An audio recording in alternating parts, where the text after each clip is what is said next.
Welcome to Letters from America, a road trip podcast searching for the Swedish heritage in the United States. I'm your host, Martin Wern, and today I've parked my Volvo outside the Rice University in Houston, Texas. And in my Airstream is Pernilla Wittung-Stafshede, or Stafshede. Stafshede, på Who svenska. is Stafshede, who is a professor in chemistry at the university. And also a former member of the Nobel Chemistry Committee? Nobel Prize Committee for Chemistry. There's a lot of titles here that I know, it's too many names. What would you like me to call you? How do you introduce yourself with all the education, all the titles that you've earned? I typically say I'm a professor in chemistry. Okay. And then I have a shared professorship, so that has a name. And I have a history with some degrees, but it's really where you are now. Yeah. Here in Sweden, everybody calls me Pernilla, but here they're a little bit more formal. So when you teach things, they typically call people doctor or something. Ah, so you're Professor Wittung. Professor Wittung or Professor Wittung-Stafshede, but I try to make it simple. Sometimes they call me Professor Pernilla. But we're at this university, and you have your research department up on the top floor. I've just been there. Yes. How did you end up here? Yeah, it's I don't know. It's a long story if you think about it, the whole we have thing. Time. It's a lot of coincidences, and I think it's a lot of me kind of pushing myself or being a little bit restless that I can't stay too long. It's at one place. I moved several times in my life. Maybe part of me wants. I want to test my limits, like how far can I go? But why did you start in chemistry? What was that? Well, that was also a coincidence. So I'm born in Sweden and I grew up in Sweden. And when I was a teenager and started at university, I was in Gothenburg. Oh, yeah. And then I knew about this university, Chalmers University of Technology. And I applied to programs there. And at that time, this was in the late 80s, I thought I liked physics because I was good at math and things like that. So I applied to the physics program and I put chemistry as a number 2. All right. But I didn't get into physics. Actually, I didn't get into chemistry either. So the first time I applied, I got nothing. And instead I went to the US as an au pair girl. So I was in California for a year taking care of a baby. Then I really wanted to go back to studies, actually. So it was good. I applied again the next year. I got in as kind of on the waiting list for the chemistry program. So again, stupid me, maybe. I put the same list of the two things I applied for. But I got into the chemistry program, and it's really chemical engineering.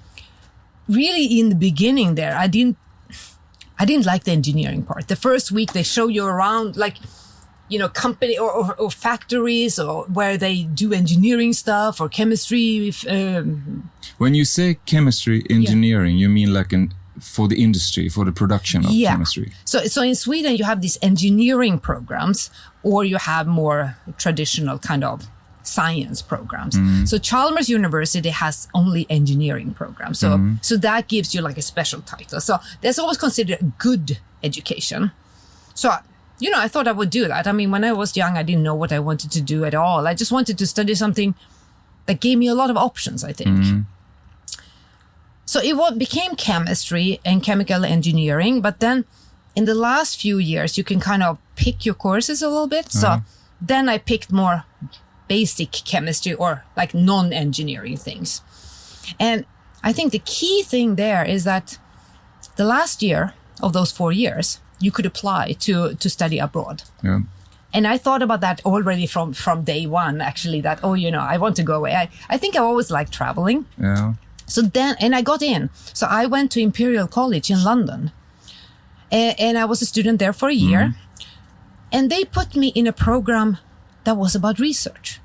I had no idea. We took a boat to UK you didn't have much contact. So I didn't know what I was supposed to do there. I came into the university and they said, hey, you're going to work in a lab now. So that's when I saw what is research. And that's like another door, another possibility is opening. And I fell in love with it. It was really hard because there was so many things in a laboratory environment that I didn't know how to say in English. So it took me time. And this about But the fact that you do experiments and you explore like new things that nobody has tried. And I'm like the first one to discover things. And then I have to make sense of that to figure out what it means.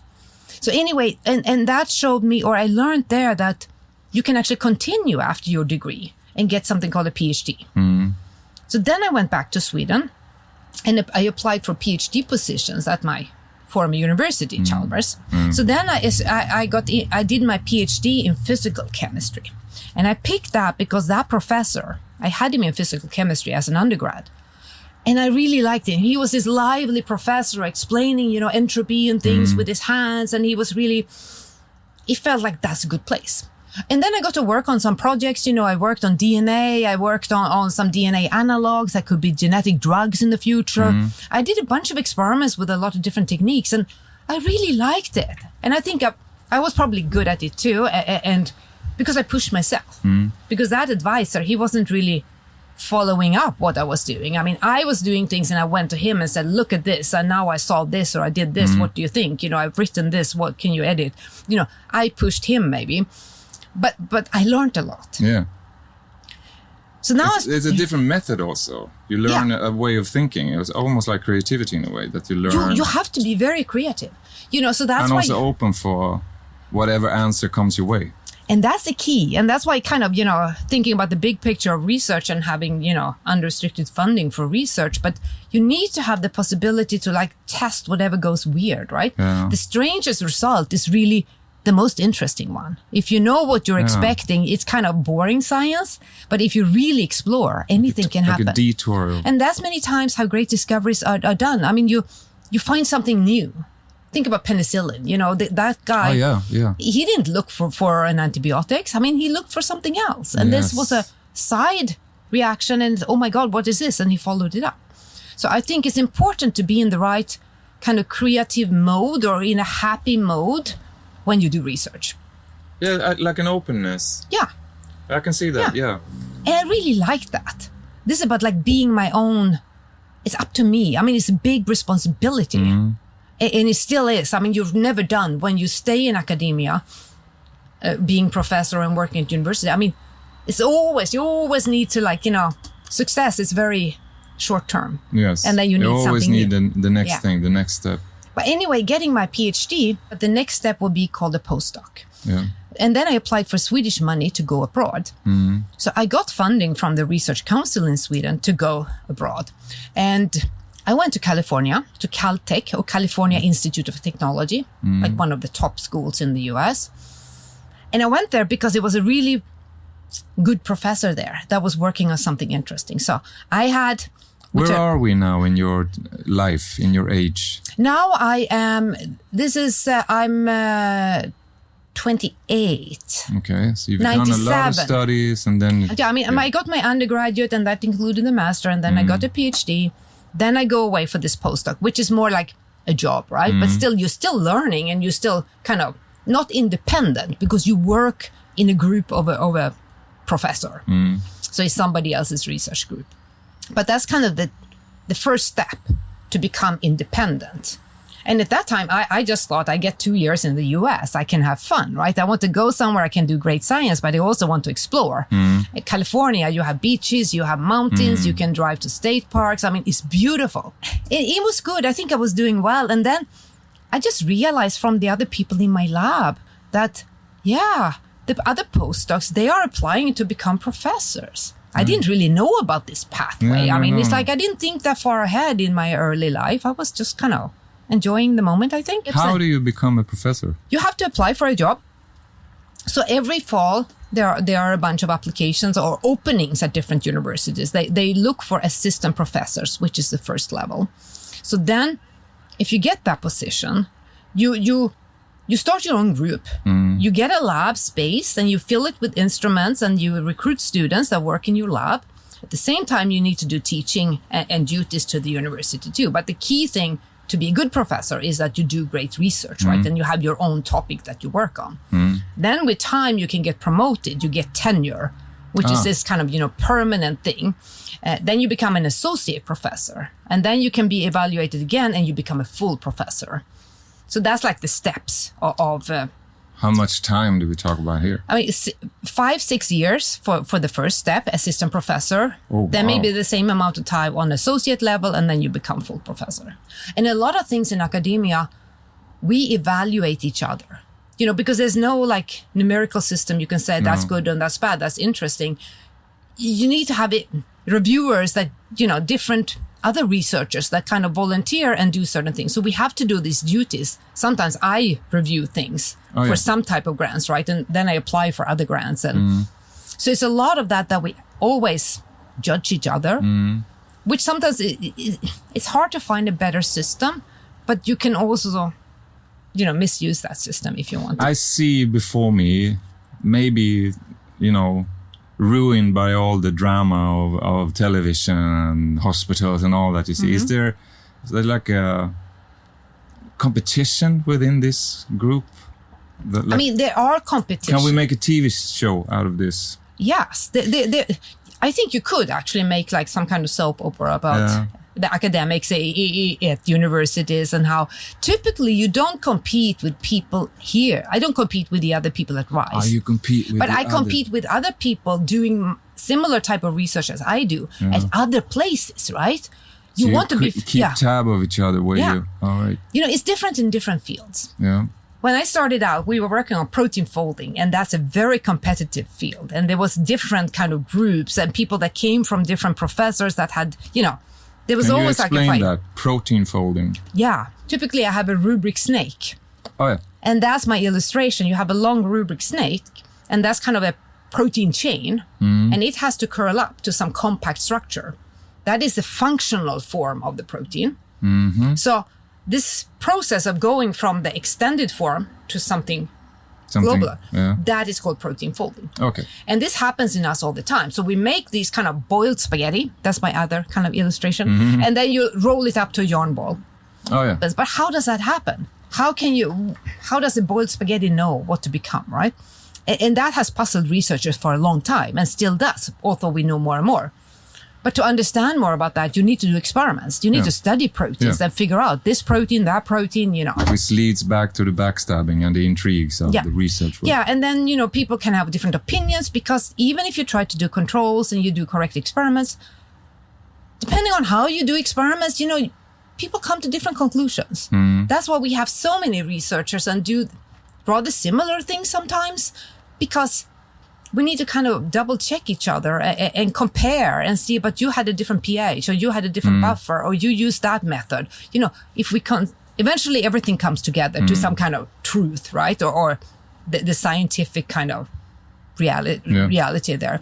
But there is indeed competition, because if you think about the funding, not all of us get money all the time. No, of course. As soon as there's money into something, there's competition. And the success rate of applying for funding can be like 10%, 15%. Yeah. A lot of people don't get the money they try to get. And you have to apply again and again. You know, that makes it competitive. And it's competitive in getting to publish too, because you need publications. And then there you also have reviewers. Yeah. So you're in California now? So now I'm in California. Yeah. And I heard about being a professor. So I applied for professorships. And I applied to maybe 10, 15 different positions that were open at different universities. When I came to the US, I was very naive. I was Swedish and I thought, you know, I'm here to kind of, as long as it works for me, I'm here in the US. And if I fail, I go back to Sweden. So I applied probably too early, already in my first year as a postdoc. Because why not? I can test the system, course, right? Why not? And then I started to get called for interviews. So then I suddenly have to think about, what do I want to do as research, right?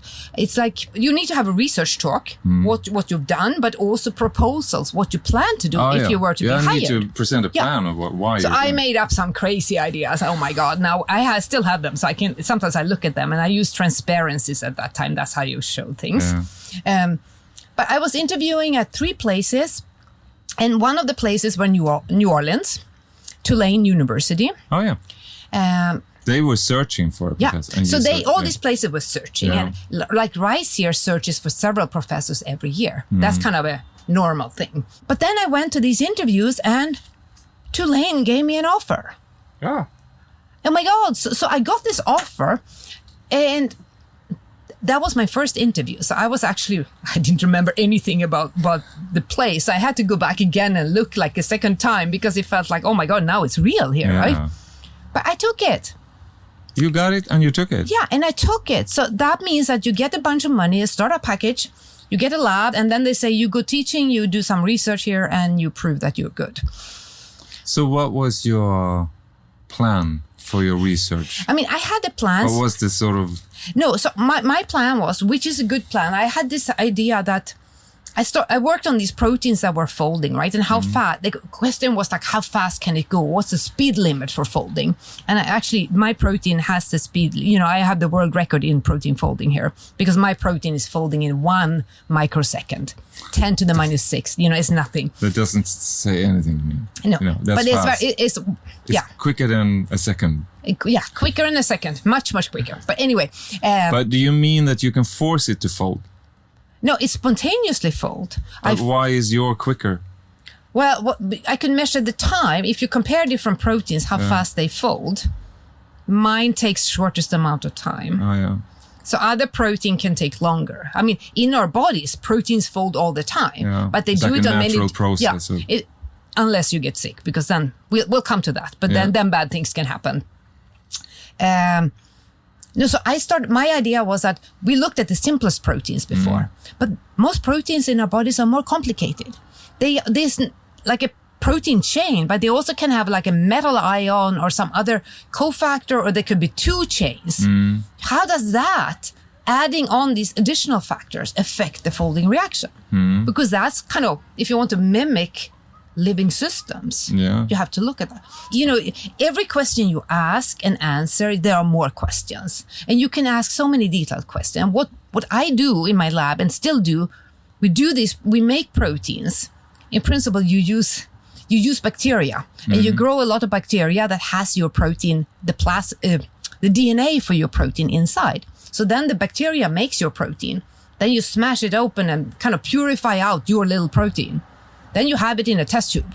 And then you can use different techniques. Many times it's light in different ways. You shine light on the sample and you see if the light is absorbed or scattered or is sent out at a different wavelength. You can play with the light to understand what goes on in your sample. Okay. Because the protein, they're tiny. Yeah. They I'm not going to say... It's nice to hear that the professor in chemistry describes proteins as tiny.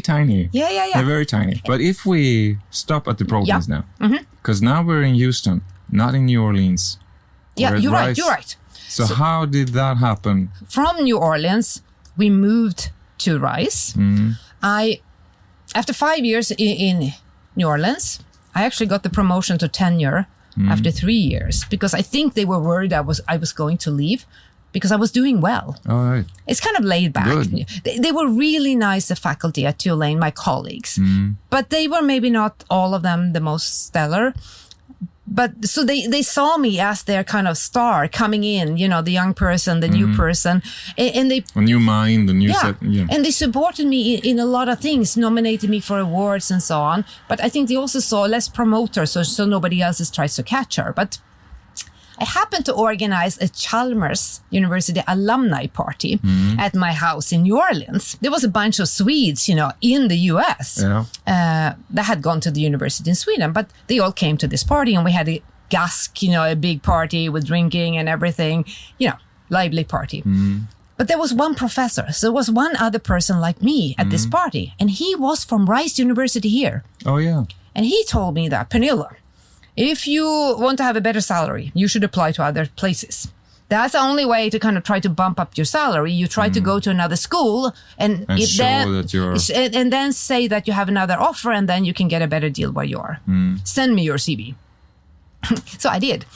And then the biochemistry department contacted me and said, we want you to come over and maybe interview you, or we might want to offer you something. And that's the time it's like, okay, that's almost Houston is in Texas. I'd never been to Texas. But then eventually I have to go and look at this place. Yeah. So I went here. And then when I saw Rice University, it was fantastic. Houston is such an international city. And the university is so much better than Tulane. so it just felt like, oh my God, this is great. And it's beautiful here, all these trees and yeah.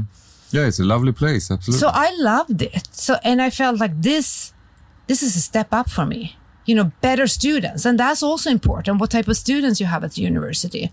Because is that like a challenge for you to be better when you have better students? Like if you got better students, I become better too. Yeah. Because you are as good as your students are in a way. Because they do all the research in the lab. Yeah. So, you can do better with better students. I saw this as a step up. It's a step up, a new challenge, right? It would be harder for me. At the same time, my husband's company had their headquarters in Houston. So he had wanted to go here and, so it was great for him too. You came to Houston back then and now we're at... So that was 2003. The Americans here will know about some hurricanes, Katrina and Rita, that affected us, But so then we moved back to Sweden, 2008. Why did you do that? It was really... I had 2 kids, and the oldest daughter, she started school. So she went to kindergarten at an elementary school here, a public school, really good school. But that's when I realized, oh my God, if we stay here now, the kids will become Americans. And it's up to me, it's my duty to give them everything Swedish, like the Swedish traditions, the Swedish food. I got kind of scared a little bit. And I felt like, maybe they should grow up in Sweden because I have no clue about the American school system. How can I kind of help them? How do I get them into good schools? How do I, At the same time, my parents were getting older. There was so many things that we need to go back. So I started to look for positions in Sweden. Turns out that Umeå University in the north of Sweden, turns out that's the place where I was born also, long time ago. Okay. Anyway, they look for 7 professors in chemistry. All right. That is so really from weird. Houston to Umeå. Yeah. I went to look and, eventually I took the job because it looked really great. It was a great university in a small place. But what was that like to come from Houston after 12 years to Umeå? There's nothing wrong with Umeå, but it's a difference. It's a difference. First thing is very cold. Yeah. So the kids, everybody needs winter clothes, right? Yes. And my kids had never ever had like anything thick on them, right? These bulky things, I mean, they were before, I said, go out and test it, Eventually they learned how to wear it and just ice skating, skiing. No. They were not trained on anything. No. There, the kids would go ice skating on every break in school and daycare. Yeah. And my kids had to learn, Yeah. So how long did you stay in Umeå? I stayed 7 years. So now I've been 5 years, and now 7 years in Umeå. For me, I feel like that was the first, then there I became a full professor. So I felt suddenly I was senior. I got awards, I got funding, I became elected into the Academy of Sciences. I guess good things happened to me. Maybe because I was good, but also because, I became that person that, I hadn't been in the Swedish system for that long, and now things happened to me immediately. And the Academy of Science is the Academy for the Nobel Prize. Yes. That's what we're talking about. Yeah. So You're right. So you need to, so that's like the if you're very good, you become elected to the Academy. The Academy has 18 members in the class of chemistry. So you become one of 18. And then of those, you can pick 8 that goes to the Nobel Committee. So, and there's very little turnover on these things, right? So it's very hard. You got your seat in the Academy. Yeah. How old were you at this point? This was, I was 48, I think. This was rather young. No, but also the recognition of what you've done so far with your life must have been. No, I can only imagine that that's sort of the. No, but it's kind of interesting, right? Because that's a great achievement, right? And that's like almost like the Hall of Fame. But still, you can always see another level. And what's that? And then I saw the Nobel Prize Committee, right? Oh, okay, like so now I want to be the Academy. Then there could be other things you see. I mean, there's some grants in Europe I haven't got that I feel bad that I should have got the European Research Council grant. I tried many times, but I never got it. There's always a lot of failures. So you have a big competitive mind also. I think so. Yeah. And I think I don't know how far I can go. It's like I take one step, but How far do you want to go? I don't know. But the more I think about it now is that I want to make a difference. It feels like it should be worth it. I should have made it. My life should have been worth it in a way. You know, that sounds cliche in a way. No, absolutely not. You want to leave a mark. I want to leave a mark. Or more, I would say, I'm not going to put words in your mouth about it's just that you want to find a purpose of why you're here. Yeah. Yeah. So I can see that. Yeah. So I think that's, and that can be in many different ways. I think also this fact that as a professor, you train students, graduate students to get their PhD. You train a bunch of new scientists that can go out there, have their own career. That's maybe the most important thing I do. Yeah, absolutely. But now, after these years in Sweden, you're back here in Houston. Yeah, and it's a perfect timing, right? Is this closer to your purpose? Is this where you feel that this is why I'm here? This is why I did all of this? Maybe, maybe not. Maybe I'm not at the end point yet. You know, maybe I have to go more places. No, I didn't mean that you're at the end point, but the feeling of coming back here. There's kind of on different levels. One thing is the research that I feel like I want to be closer and closer to, like making a difference for people, meaning that you study diseases more than just general principles. Yeah. But the other thing is I felt I did a lot of things in Sweden. I mean, Sweden is a small country. It is. And it's kind of unique that you can, I mean, the academy is not unique, but we have the Nobel Prize in Sweden. So I got into that, and it was extremely interesting to see all of that, right? And actually be part of that and try to make a difference there. You know, you can't really say you should give a Nobel Prize to certain people, but I realized my vote matters. Yeah, I can influence. What was it? 1 over 8? Yeah. Then I happened to come by RISE because I was at a conference nearby, and somebody here invited me to give a seminar. Oh, yeah. And then suddenly a lot of vice presidents and prominent people wanted to speak to me when I was here. And I realized, they can do targeted hire, right? If they see some opportunity. Yeah. And my head was ready for that. You know, it's been so nice. As I came back last summer, so I've been here half a year now, a little bit more. So it's quite recent that you got. Oh, yeah. We're still new. I'm still new. I mean, and we're still building up the labs and everything, but everybody's been so welcoming. Yeah. You know, want to help me and say, oh, you're here now, Pernilla. We heard of you, you know, like, welcome, you know, anything, you know. It's really nice. Maybe that's where you're going to see your purpose in this. Yeah. Maybe that's what's happening now. I think so. I mean, it's like, and then I'm recruited to do my research, right? And we can talk about why I have this one here. Yes. And why, you know, I got all this money to work here. But it's really the place to be. And me doing basic science, you know, it's things in test tubes in the lab, to have like doctors and medical people with like, I don't know, patient material and all kinds of data. It's great. Is that an open collaboration between those groups and between those faculties? You have to find each individual collaboration, but I see the universities do many things jointly too. Yeah. And they set up kind of funding opportunities to work together. So I haven't set up any collaborations yet, but I can see potentials, right? And I started to meet with people, but first I need my own stuff get going. And it makes a difference to collaborate with somebody across the street so you can see them face to face. Yeah. To have a real connection. So now you're here and I know you're into proteins. Yes. That's your thing. You got proteins on your arms. Even. Yes. Yeah. So in principle, you know, I started out doing protein. I got proteins in my arms. You have proteins in your arms, right? So you have other tattoos, but you know, so I started doing protein folding, and then the more senior I get, you know, we talked about the metals and the things before, but I started to more look at when protein folding goes wrong, and that causes diseases. In principle, all diseases we have are linked to proteins doing something wrong. Because, what do you mean all diseases? Because you mean all diseases? Yeah.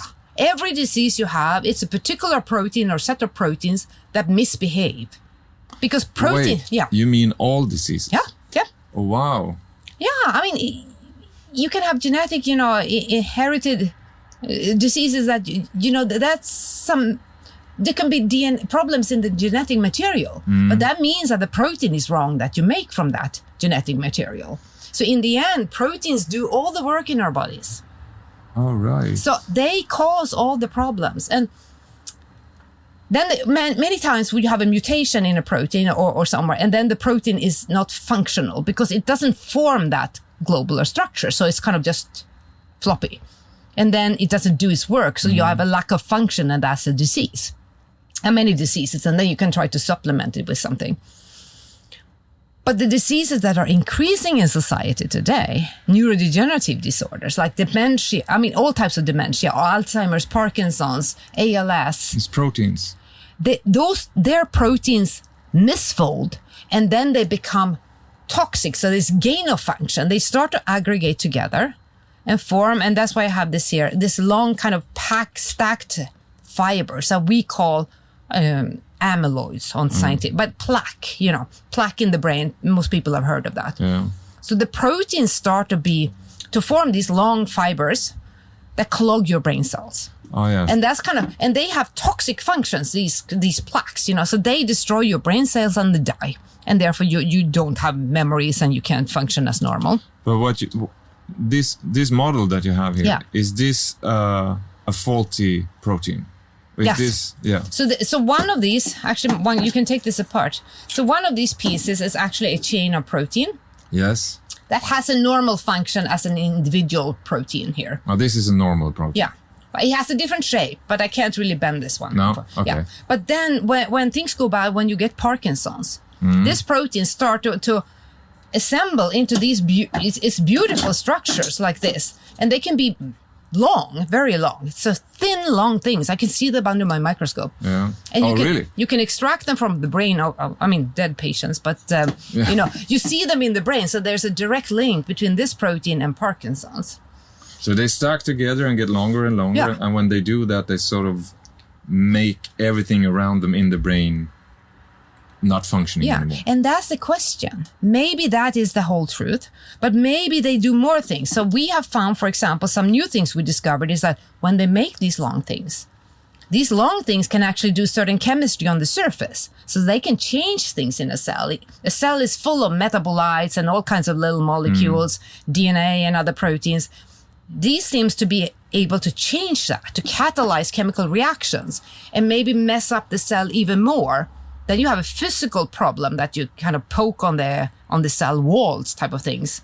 So we don't really understand what is the toxicity things that these do. We know this cell dies. Are you close of stopping it? Do you know how to stop it? No, that's a big, big problem with neurodegenerative diseases, Alzheimer and Parkinson's. The number of patients in the world is increasing. And why is that? That's because people get older and older. We live longer and longer, which is real. Yeah, we do. So that's okay. And age is the largest risk factor because this comes with age. You're more and more. Yeah. It's a mathematical thing, really, because you get older and you open the opportunity for. And then some are more prone than others to these things, but most of it is sporadic. So it's not a genetic component. It just happens. And we want to find out, is that something else, right? This is something we can prevent earlier. But we don't have any cures. We have some medicine that kind of hinders symptoms for some degree. But it's a huge societal problem. Yeah. To pay for homes for all these people or care, if nothing happens, right? If we just live longer and longer, we will all be in some kind of. And it's also a very tragical disease too. And it's kind of scary to everybody because you lose your mind, right? Yeah. So Texas is really into this now. And that's one of the reasons why I'm here too, is that the Texas state is putting out a lot of state money for dementia type of research. So that is not out yet. They approved the bill in the fall, but it's going to be a lot of funding to recruit people to Texas to fund different projects around dementia. And that's where my work comes in also, because this is what I work on. The money that I got to come here is truly for cancer research, which is also a terrible disease. Which is also proteins. Yeah, which is also proteins. Because all diseases are proteins. Yeah. But in that case, you have proteins that help the cells divide and make more cells. So then you live too long, right? Because tumors are too many cells. You don't want them. No. But then proteins do bad things to kind of cause that to happen. So we look into that too. And there it turns out the metals are very important. Copper ions is a metal that promotes cancer metastasis. So we found that one protein, this is a protein I have here, it promotes metastasis or spreading of cancer. So if you can stop this protein, and it has a little metal ion. Can you see the little ball? I see it. Then maybe you can stop spreading. Because we have a lot of medicine for cancer today. But as soon as you get metastasis, it's really hard. Yeah. So that's what I'm focusing on now. But what's kind of, to me, like really cool about that is that there are actually proteins in cancer that are oncogenic then and drives cancer. They seem to form amyloids like this. Mm-hmm. There's very little done of that. We didn't know that before. It's connected. Yeah. So I think that by understanding how proteins come together, how they behave, misbehave, what that can lead to, what type of structures and what type of things these can do, we can solve all these diseases. So simplify all of this. Yeah. You want to stop this from happening. That's what. Yes. Is that the aim of your research today? I mean, in principle, but at the same time, I want to stop it because I can help curing the diseases, or I want to stop why it wants to happen in the first place. So then there might be another factor I should target. That is the first bad thing that happens and then makes this happen, right? So you have to find that kind of, oops. Oh my God, I get crazy here. Yeah. You have to find kind of the best target here. Yeah. But at the same time, I want to understand how these things happens, because you learn about basic kind of biochemistry, biology, what is possible in nature, right?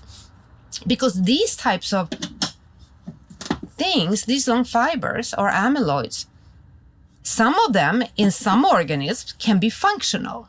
So you can think about, if I know more about this, I can design something like this that can do remediation out in the world, or clean up somewhere, or break down plastics, or I can think about this for some other purpose. Even that. So it could be like a biomaterial. So, wow. So there's many kind of things, and I mean, how can these proteins decide to fold up into these different structures? I mean, there's so much like basic understanding of kinetics, thermodynamics, structures and things.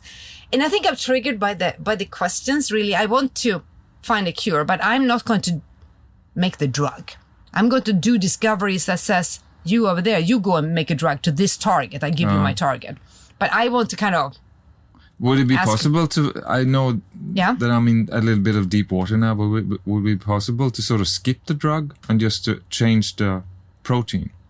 Yeah, but then you have to go into your brain and change it in all your brain cells, and that's the problem. So you need a drug to do that for you in a way. And you could use some of the like engineering, or like if you can mess with the DNA, like one of the Nobel Prizes we talked about, where you can cut and paste in DNA. But it's really, you can't, it's very hard to get into the brain. And that's why it's hard with anything in the brain, because we have something called the blood-brain barrier. So, and you can't get into every single cell. No, that's... you could think about manipulating things in an embryo before, a baby's born, but then you're into very controversial things. Yes. And we don't know enough to do that. No. So maybe we you should. have the proteins you have, and they are there. And the brain cells, the nerves in the brain, they are there for a very long time. Yeah. So, you have the proteins and they don't really regenerate. So it's hard to address that. Yeah. And then many of these proteins that form bad things in diseases, they have a normal function. So you can't just remove them, right? Because then you lose a function. Yes, of course. Yeah. Then you start messing with things that you don't want to mess with. Yeah. So you also want to know what's the normal function, or how much can you manipulate? And many times the body life is so beautiful. We have so many backup mechanisms and regulations of different things. So it's tricky when you start to change things. If you change one thing, something else goes up. And so there's still a lot to understand. I think that's something as a scientist, you learn more and more, or you see more and more. There's so much that we don't know. First you think, we all know all this already, all of that, and what's left for me to solve. But there's so many things we don't know. Isn't that the starting point of being a researcher or a professor or a scientist? We don't know. Yeah. Yeah. No, and that's it. But still, you need to know a little bit if you're going to get funding. Yeah, but we don't know. That's what we're trying to find out. Yeah. And when we found this, we still don't know this. Yeah. So and that's why I'm doing these proteins now, because every kind of discovery I make, it takes me to the next level. And I walk through, if I look back at my publications or my type of the research I've done, it's kind of builds on each other, right? And then there's a coincidence. Somebody tests something like this, something weird happens. We follow that. Oh my God, we're into cancer now, or now we're into this, or metals matters. Then we look at metals more. And, so you kind of follow what happens. Yeah. Or follow the data, as you can say. Don't you think that you're sort of close to your purpose now? Maybe. Because when I hear you talk about this, Yeah. I see that you're like a conductor almost. That's guiding people in the right way. Yeah. That's what I hear. No. Guiding and students and colleagues in the right way to see if they see something that we don't know. And I think and then be there with a helpful eye to kind of see, this is interesting, You don't say it didn't work. That is interesting. Follow up on that. And I think that's what now coming here, it takes some time to build up. No, but of course it's going to take time. Then you need to find the team but spirit. I think this is what I like to do. Oh, yeah. And in Sweden, there's so many meetings in Sweden. We just sit in meetings all the time and you talk, and there's no way to know if it's everybody's for or against, because they have this monotonous voice. And you have another meeting and you wait for some consensus to come in. And I just felt I was sitting in meetings all the time. We don't do that here. Maybe sometimes, we go too fast here and we just decide something that I should have asked other people about. But it's a beauty to that too. Yeah. That you have some power. I want this to happen now, and then it happens. But that actually leads into the final part of our conversation. Because we talked about purpose. We talked about changes. You've been moving, and you're from Sweden. Yep. Which part of Sweden are you from? I was born in Umeå. But you told me. Sorry about that. But I grew up in Gothenburg, or outside Gothenburg, Mölndal. So what we have on the table is the map of the world. Yeah. And we're somewhere south of Dallas. Yeah. Because that's marked. Yeah, it's marked there, yeah. And this is Sweden. And you live there, and there. I typically have this map when I introduce my talks and things, and I tell students where I've been. I have these arrows going back and forth all over the world. So where is home? It's a very good question. And I still think I feel Swedish, but when I moved back to Sweden, I always felt different wherever I am. When I lived in the US, I felt like I was different because I was a Swede. Then I moved back and everybody expected me to be a total Swede because I am Swedish. But I had all this history in the US. Americanized in a way. And I Americanized in my way of talking or being or, So I behaved. I didn't know what TV shows I look at. I didn't know how to dress. I didn't know what's within the normal limit of being a Swede. No, but the everyday culture is. Yeah. So I always felt a little bit different there. And sometimes I've been being back for 17 years. I worry that, I shouldn't say lazy, but that I let go of my drive in a way. Because in Sweden, the word lagom. Yeah. Everything is good enough. And you don't really push for the edge of things. I'm putting everybody over the same. No, but there's a difference in everyday culture. There's a beauty of that too, because you also have more time for hobbies or free time, and you go home after work and you do other things, right? But then now, so I never felt really like a real Swede. And now when I'm back here, I feel more of an American now than the first time I was back. So if you make a choice, where is home? Could you write your name close to that point on the map? This is really new. I'm going to get a lot of critique whatever I do. Politically correct, I would write it over here next to my kids in Lund. Yeah. But they don't want to stay in Lund, right? No. But I'm asking you. I'm not asking your kids. I know. But they might listen to this. Yeah, they might. Where is home to you now? It is here. Yeah. I feel good here. I can't write on this. I feel good here. I brought my cat here. I feel at home. And I've been back to Sweden. I'm not really done now. Yeah. So if you were to write a letter from here. A letter? Okay, a letter. Yeah. Mm-hmm. To where you came, which is Umeå. Yeah. What would that say? Oh, my God. To me in Umeå or to... To whatever Umeå represents to you. The city of your birth, you're growing up. If you were to write a letter from where is home now to Umeå. I think, actually now my old teachers in Umeå that I had when I was little are dead. But my nanny in Umeå that I had when I was young, she I think she follows me on Facebook, I think Umeå would be very proud of me where I am today. And I should be proud of myself too, because I could never have guessed that I would, be here now. I'm going to ask you again now. So if you were to write a letter from where is home to Umeå, what would that be? What would you say? I would say, come and see me. Come and see me. Oh, that's Come right. and see me. I would say so because actually that's a very good point. I can say that to many people because I think Texas and Houston is like a hidden gem. You if you haven't been in here, No. you have a kind of a view of Texas as something. You think about cowboys, you think about certain things. But when you get into Houston, actually Houston is the diversity of the whole world in one city. Yeah. So people do experiments on Houston just because it's a way to represent the whole. I didn't know that. Yeah. No. So it's a really good place for some type of population experiments. To come and see me. Yeah. Come and see me, please. And I know that you didn't like the pen, but I'm still going to force you to write your name here on the map because I want your signature on the map. Okay, I should do on the water? Wherever, yeah. You can draw a line. Maybe I need to buy a new pen. Yeah. Maybe you should try the pen you got from me. Yes, maybe. Thank you, Pernilla. It's been a pleasure talking to you. Thank you very much. It was fun. It was fun. It was. Let's do it again sometime. Yeah, let's do it again next time you come around. Yeah. Thank you. It's been a pleasure. Thank you. You have listened to Letters from America, a weekly road trip podcast celebrating the Swedish heritage in the United States. Produced in collaboration with the Embassy of Sweden in Washington, D.C., Volvo Cars USA, Volvo Trucks USA, and Airstream.